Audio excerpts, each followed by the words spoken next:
Friends, welcome to அபீஸ் விச் kitchen. குழந்தைங்கள்லேருந்து பெரியவங்க வரைக்கும் எல்லாருக்குமே ரொம்ப பிடிச்ச சக்கரை பொங்கல் எப்படி செய்கிறதுன்னு பார்க்கலாமா? இது செய்யறதுக்கு ஒரு குக்கரில் 1/4 கப் பாசிப்பருப்பை ஒரு நிமிஷம் போல் வறுத்துக்கோங்க. கலர் சேஞ்ச் ஆகிற வரைக்கும் வறுக்க வேண்டாம்.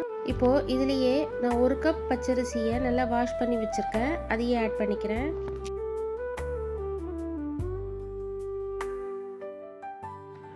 அரிசியும் பருப்பும் சேர்த்து 1/4 கப் வருது. இதுக்கு நான் 4 கப் தண்ணி ஆட் பண்ணிக்கிறேன்.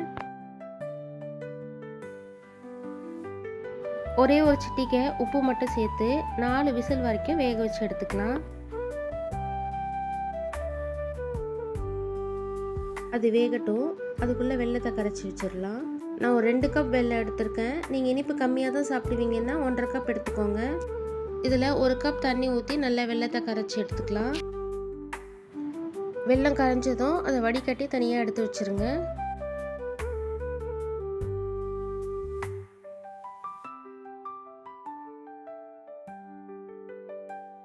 இப்போ குக்கர் ஓப்பன் பண்ணி சாதத்தை நல்லா கரண்டி வச்சு மசிச்சு விடுங்க.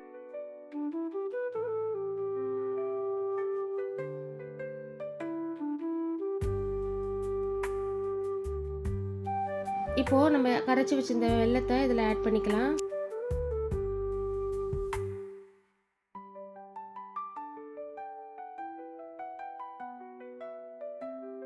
வாசனைக்கு கொஞ்சமாக ஏலக்காய் தூள் சேர்த்துக்கலாம்.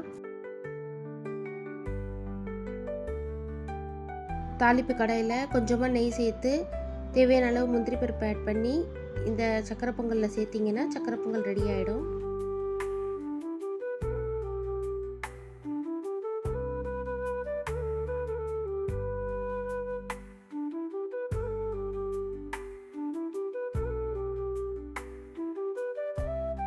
அவ்வளோதாங்க, சுவையான சக்கரை பொங்கல் ரெடி ஆகிடுச்சு.